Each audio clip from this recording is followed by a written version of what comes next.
Committee will come to order. We have a few more. Again, I want to thank our witnesses. You've been very patient, very good. We appreciate you being here. We're going to start with the gentleman from Wisconsin.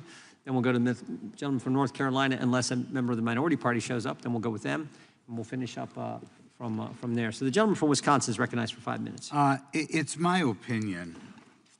First of all, I had a few comments I wanted to have for Mr. Farage, we call it, before he left.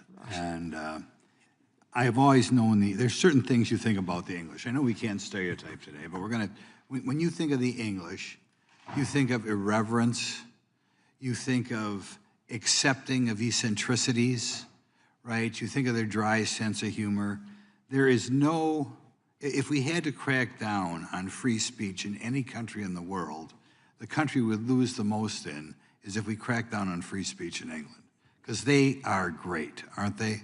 So there's just a general comment. Now, Mr. Price, there are a variety of things we're trying to get at in this hearing, and some of it is financial and how regulations can hurt companies. But I think the most important thing is to wake up the world in what's going on in Britain, okay, and other countries in Europe. I don't think the average American is aware of that. And it's important they be aware of it because I think in general, stupid idiot ideas begin in Europe, and then they go to California and New York, and then they seep their way across the United States. And this idea that we can crack down on free speech, I would like you, Mr. Price, just to go through a few examples, including the examples of that poor gal who wound up in prison. Don't be afraid to not be able to say what she said, because we're still in America, it's still a free country. What do you say to wind up having to go to prison for in Britain today? Exactly what do you have to say? Well, you're still in the U.S. Yes, sir. I am going back to the UK, though, and after what happened to my fellow Irishman, Graham Lenihan, I might just be careful. One thing I would say is that the overbroad laws that we've been discussing and the implementation or the enforcement of the law has reached a point where we now have perfectly legitimate speech being caught up in criminal prosecutions. So for a Christian pastor like Dia Moodley in the city of Bristol, it's a perfectly natural thing to answer a question from a member of the public about the differences between Christianity and Islam. And the fact that he was ultimately arrested under the Public Order Act there for stirring up religious hatred, which a charge they later dropped, and not the people who were assaulting him, gives us an idea of how bad things have gotten in the UK. And we were delighted, of course, that Vice President Vance, in his Munich Security Conference speech, drew attention to this other class of cases involving prosecutions for praying silently or for holding a sign offering consensual conversations in the vicinity of abortion clinics, which is an extraordinary assault on freedom of speech and, I would say, freedom of religion as well. Okay, when I was looking this up, I didn't know what she said. Apparently, she was critical of a mass murder whose ancestors came from Rwanda. It's now against the law to point that out in Great Britain, apparently. Yes, that's the case of Lucy Connolly.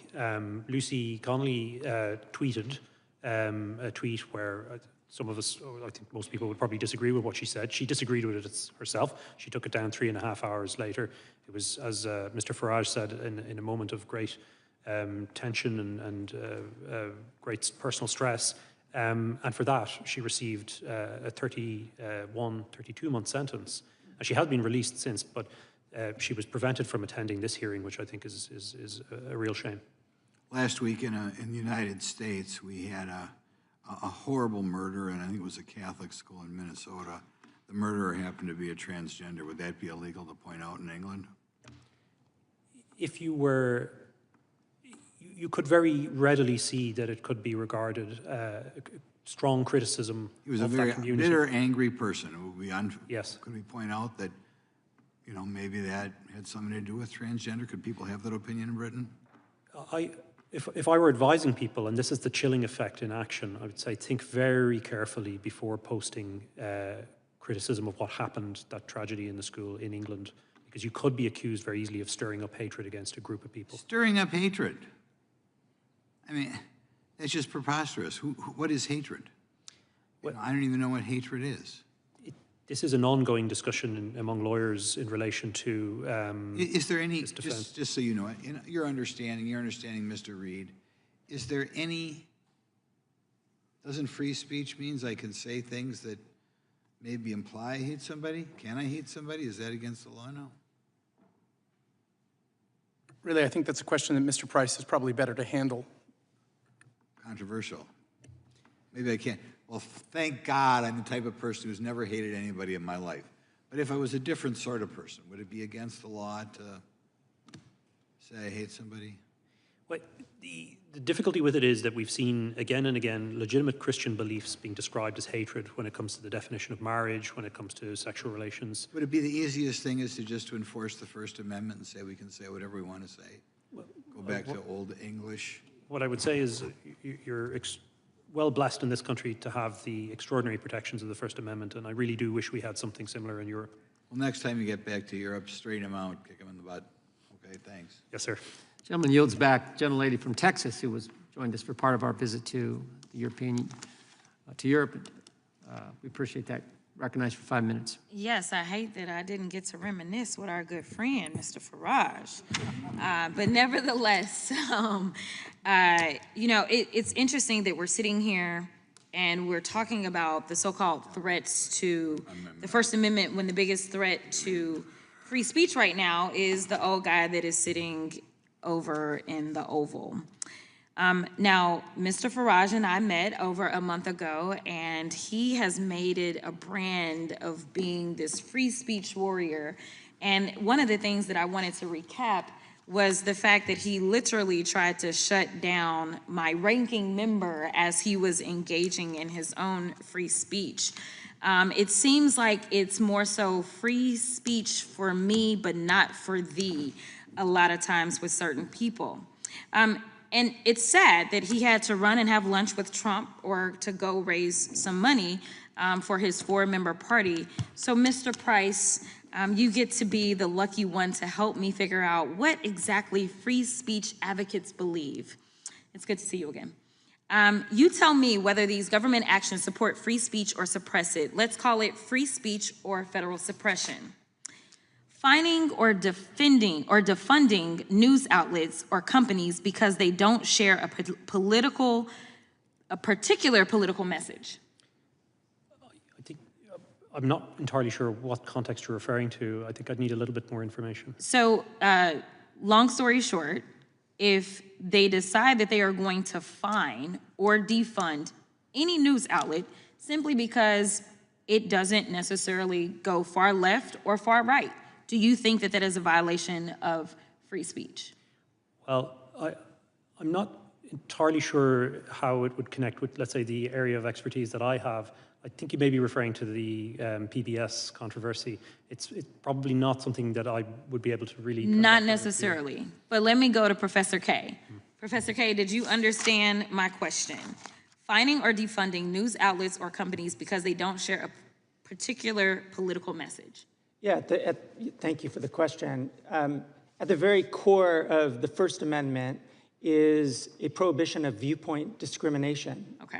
And what you described sounds like viewpoint discrimination. So it definitely sounds like federal suppression.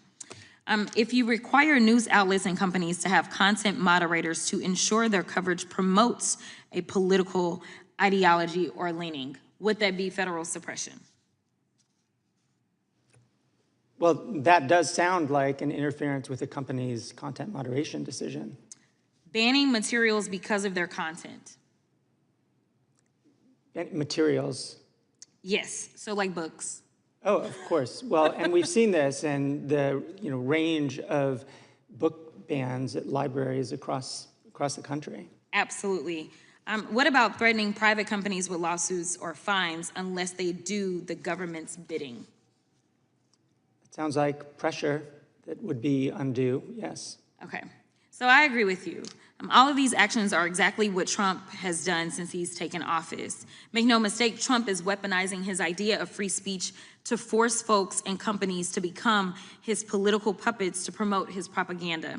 Trump and Republicans defunded NPR because they argued it was biased. Trump has removed books discussing racial discrimination at U.S. military academies, including the amazing Maya Angelou's Autobiography, I know why the caged bird sings. He's tried to strip funding to schools across the country if they don't remove materials that include discussions of racial discrimination or that promote diversity. And in order for the merger between Paramount and Skydance to happen, the FCC chairman and Republican-appointed commissioners required Skydance to establish a bias monitor. And in its FCC order noted reports, quote, concerning negative media coverage of the Trump administration. This is to say nothing of Trump pushing television networks to get rid of comedians and talk show hosts who criticized his administration, say like Mr. Colbert. Let's call this what it is. It's Trump weaponizing the idea of free speech to force people, institutions, and companies to be his mouthpieces. This ain't free speech, it's propaganda. Meanwhile, my Republican colleagues are out here having a meltdown over the European bill, one that, by the way, includes provisions to fight child trafficking. You know, it's frustrating because we talk about being fiscally responsible and we talk about free speech. And right now, as we're having these discussions, you know who's trying to shut down members from voting in the way that they want to vote? It's the president, who literally said he would look at anyone who decided that they were going to vote to release the Epstein files as hostile. That sounds like a threat as it relates to all First Amendment protections, in addition to the fact that it's literally contravening our constitutional duty that we swore an oath to, because we don't swear to an orange king. Instead, we have sworn an oath to the Constitution, and we were elected to represent the people that elected us. Thank you so much, and I'll yield. Gentlelady yields. Gentleman from North Carolina is recognized. Thank you, Mr. Chairman. To the witnesses, thank you all for being here. This is a very important topic when we look at what's going on in Europe, and because of what's going on in Europe, what's happening by extension around the world. When we look at the encroachments on freedom of expression, freedom of speech, it is chilling. And it's remarkable that the countries that gave birth to the Western civilization that we all enjoy are really becoming totalitarian. And even points of expression that are organic to the United States or statements made while in the United States can result in being arrested once you return to Europe. If this was noted 15 to 20 years ago, people would not believe it. And listening to the witnesses here who are on the ground, who are dealing with these totalitarian measures in Europe, it's worth noting to anyone who listens that they are thanking the President of the United States. They are begging the President, they're begging the Vice President and the Secretary of State to continue doing what they're doing, fighting this repression that's going on in Europe. And we've heard testimony that economic liberty is diminishing, freedom of opinion is diminishing, freedom of expression is gone, increased scrutiny of online comments, Twitter, Facebook, or X, it's gone. All under the mantra of safety. And Mr. Price, I want to talk to you first. You said that these points of legislation are really aimed at, quote, protecting youth. How exactly are the proponents of these restrictive measures, how are they making the argument that they're protecting youth? Yes, that's the argument they make, sir. Essentially, particularly if we look at the Online Safety Act, the premise is that safety requires various kind of restrictions, such as age verification. And what that does in effect is that it means that minors aren't allowed to access certain content. But there's two types of content. One is what they call primary priority content, which is the worst kind of things that we would all agree is wrongful. But then there's also priority or primary content, which would include things that I think are otherwise lawful that people should be allowed to access, particularly in the United Kingdom, where the proposal now is to give, I think it's been passed, or it's in the process, 16-year-olds the vote, who would then be prevented from seeing certain content under the Online Safety Act. And in terms of some of the examples you've mentioned that give me concern, it doesn't seem as though there's too much restriction for modern gender theory, transgenderism, aimed at children, or graphic or explicit material aimed at children. But there are restrictions on pointing out verses of Scripture or biblical truths that people adhere to. You can't discuss that online. How does that factor into the protection of the child? I think your point is well made. It's worth noting, and it often strikes me, that smartphones with internet access have been available, really, the iPhone was launched in 2008. And there were no immediate actions by governments or regulators to try and protect children from content. It's only after the election of Donald Trump and Brexit that there was suddenly an enormous effort at the European level to crack down on content in the name of safety. But I suspect, as I say, that there's an underlying political justification. So what's the goal? I mean, we've talked about the diminishing prosperity, the freedom is gone. There's diminished enjoyment of life, there's diminished humor, there's zero free-flowing information. What's the goal besides complete political power? Certainly think the goal, as you allude to, is narrative control. Information is the first and most important, as it were, quantity in a democracy. That's how we make our decisions based on what we hear. And if you can restrict the amount of information that people hear, or you can channel it in one direction, then you influence the democracy. And as I say, there's increasing discontent in Europe about the direction of travel in so many areas.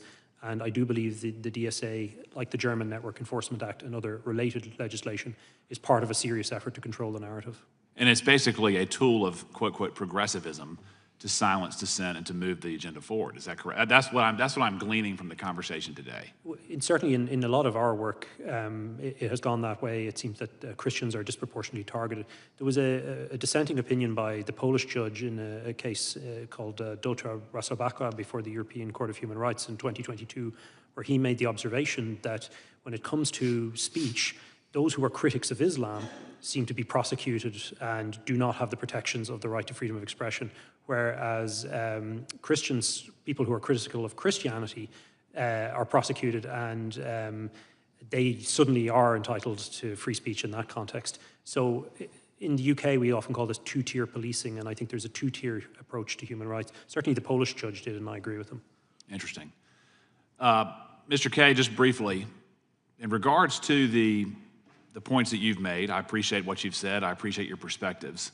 Would you admit at this point that the Biden administration was involved in suppressing information as it related to various components of the COVID response, the COVID treatment plans, the vaccines, efficacy, and so forth?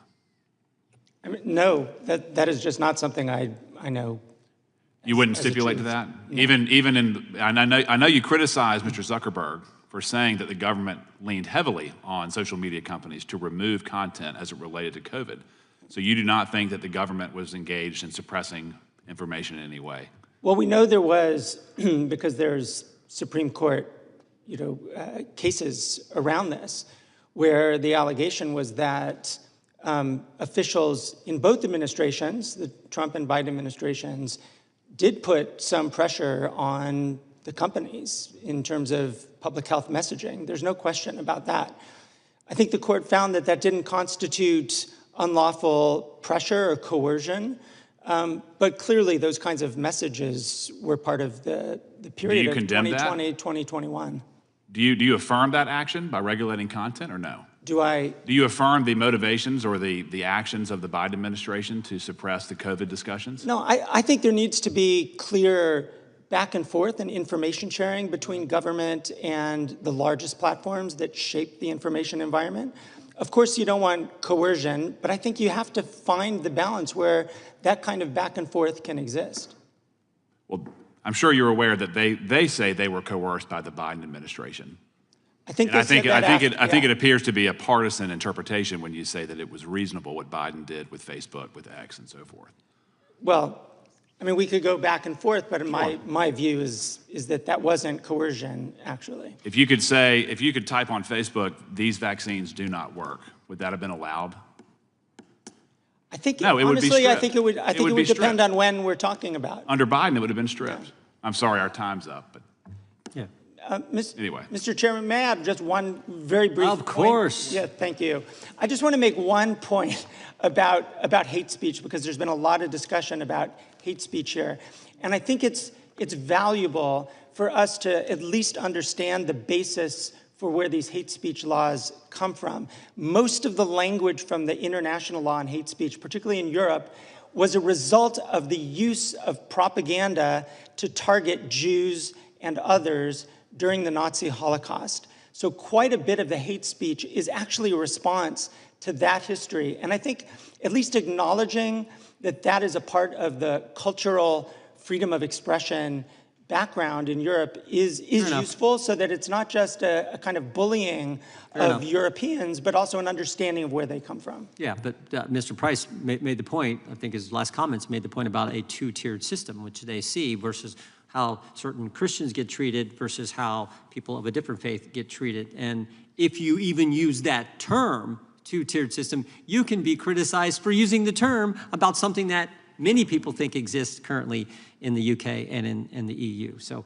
there's been lots of comments there. I'll give the chairman, the ranking member some time, and I got maybe one last question, one last point I would like to make. Oh, thanks. This is just for a UC request, Mr. Chairman, because you had mentioned the outreach that you'd gotten from Mark Zuckerberg, and this is an article about that Meta to pay $25 million to settle 2021 Trump lawsuit. The sentence that stuck out to me was, the president signaled that the litigation had to be resolved before Zuckerberg could be, quote, brought into the tent, one of the people said. So just want to introduce that. Without objection? And one other thing is just the Supreme Court decision, Murthy versus the Missouri, disproving the government's censorship claims. Okay, without objection. I would just make one maybe final point, because it's been brought up several times, I believe. Well, I'll ask all of you. Mr. Kay, has President Trump banned any books in the country? Are you aware of any? I don't know about him specifically, but I do know that, for example, Price, you know President Trump's banned any books? From defense libraries, books on Martin Luther King have actually been removed. Has President Trump banned any books? I mean, my understanding of the way it works is you got a local library board, you got a local school board, and they may say certain books aren't appropriate for kids, which is frankly the argument they use in the EU on the Digital Services Act and UK on the Online Safety Act. No president's banning books. They're just saying, local library board are saying, second graders should maybe not see certain things that adults can see. Mr. Chairman, if I could follow up on that. Sure. Just because I've got constituents who are in the service abroad, and there are schools called DODEA schools, Department of Defense schools, and there was an executive order applying to the Department of Defense, and they shut down the school libraries there. These are federal schools, not local schools, federal schools. And they stripped all kinds of books from there, and there have been protests throughout Europe by American families over there saying that they don't want 1984 and Handmaid's Tale to be stripped from the schools. I mentioned that actually in my opening statement. So. I want to thank each of our witnesses for being here today. Appreciate your patience and appreciate you being here for, 5 hours. Thank you very much. And this concludes today's hearing. We thank our witnesses for appearing before the committee today. Without objection, all members will have 5 legislative days to submit additional written questions for the witnesses or additional materials for the record. Can I say one more thing, Mr. Chairman, in praise of you? Okay. I might have designed it differently, but I want to thank you for organizing a very interesting trip for us and this hearing as well. Without objection. Thank you. Without objection, the hearing is adjourned.